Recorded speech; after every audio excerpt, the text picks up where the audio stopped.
अध्याय 1 कुरुक्षेत्र के युद्धस्थी में सैन्य निरीक्षण। श्रल्लोक 36। पाप में वा श्रेयदस्मान् हत्वैतानात्तायेन तस्मान्नार्हा वयं हन्तु धार्तराष्ट्रान् बांधवान् स्वजनम ही कथा हत्वा सुखिनः स्याम माधव। हिंदी में अनुवाद। यदि हम ऐसे आत्ताइयों का वध करते हैं तो हम पर पाप चढ़ेगा, अतः यह उचित नहीं होगा कि हम धृतराष्ट्र के पुत्रों तथा उनके मित्रों का वध करें। हे लक्ष्मीपति कृष्ण, इससे हमें क्या लाभ होगा और अपने ही कुटुंबियों को मारकर हम किस प्रकार सुखी हो सकते हैं। तात्पर्य।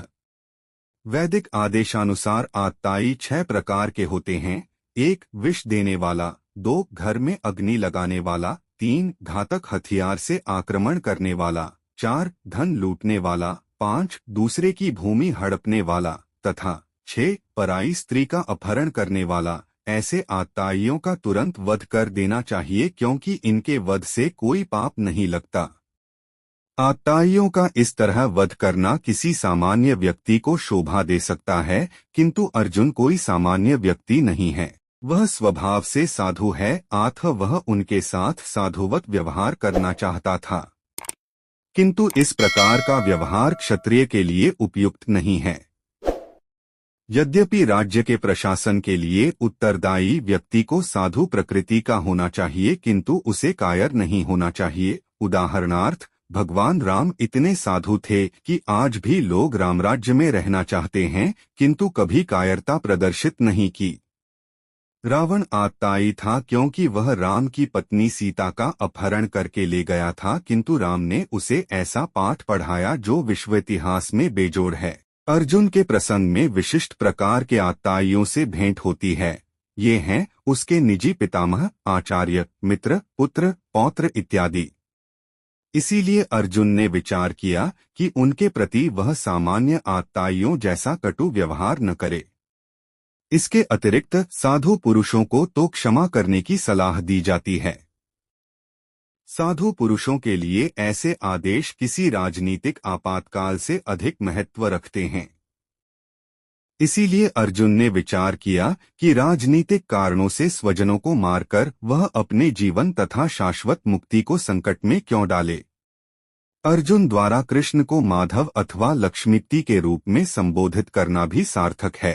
वह लक्ष्मीपति कृष्ण को यह बताना चाह रहा था कि वे उसे ऐसा काम करने के लिए प्रेरित न करें जिससे अनिष्ट हो, किंतु कृष्ण कभी भी किसी का अनिष्ट नहीं चाहते, भक्तों का तो कदापि नहीं। श्रल्लोक 37। यद्यप्येते न पश्यति लोभोपहच्चेतसः कुलक्षयकृतं दोष मित्रद्रोहे च पातम्। श्रल्लोक 38। कथ न ज्ञेयं स्माभिः पापादस्मान् निवर्तितुम् कुलक्षयकृतं दोषं प्रपश्यद्धिर्जनार्दन। हिंदी में अनुवाद।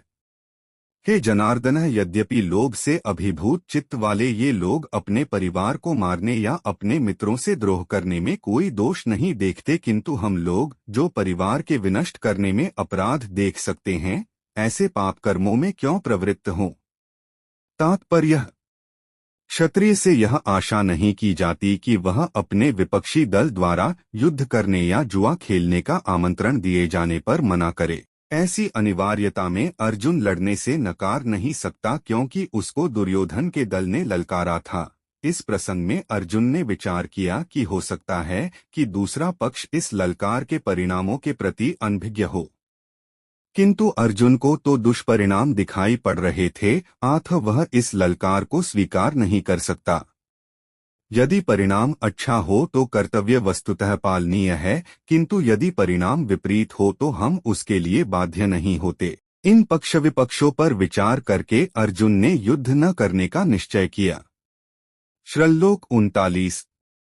कुलक्षये प्रणश्यन्ति कुलधर्माः सनातनाः धर्मे नष्टे कुलं कृत्स्नं धर्मोऽभिभवत्युत।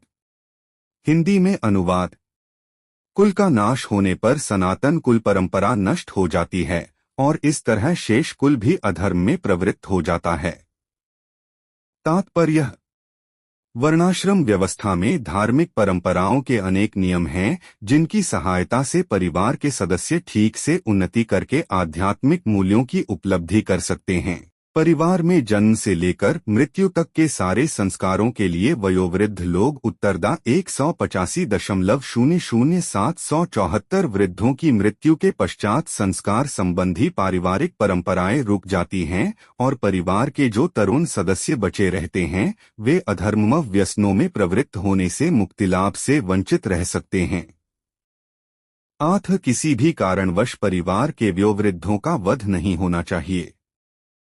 श्लोक 40 अधर्माभिभवात् कृष्ण प्रदुष्यन्ति कुलख्यः स्त्रीषु दृष्टासु वाषणे जायते वर्णसंकरः। हिंदी में अनुवाद। हे कृष्णा, जब कुल में अधर्म प्रमुख हो जाता है तो कुल की खिया दूषित हो जाती हैं और खीत्व के पतन से हे वृष्णिवंशी अवांछित संतानें उत्पन्न होती हैं। तात्पर्य जीवन में शांति, सुख तथा आध्यात्मिक उन्नति का मुख्य सिद्धांत मानव समाज में अच्छी संतान का होना है।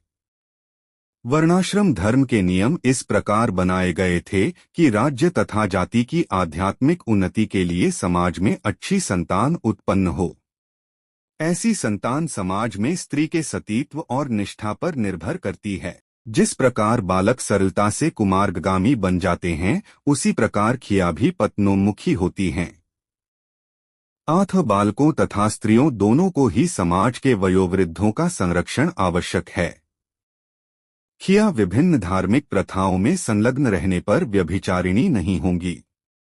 चाणक्य पंडित के अनुसार सामान्यतया स्त्रियां अधिक बुद्धिमान नहीं होती, वे विश्वसनीय नहीं हैं।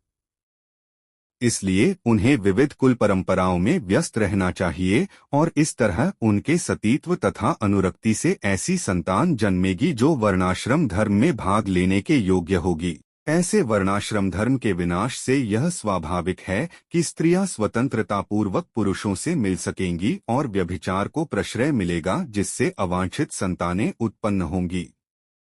निठल्ले लोग भी समाज में व्यभिचार को प्रेरित करते हैं और इस तरह भगवत गीता का पहला अध्याय हिंदी में सुनने के लिए हमारे साथ बने रहे।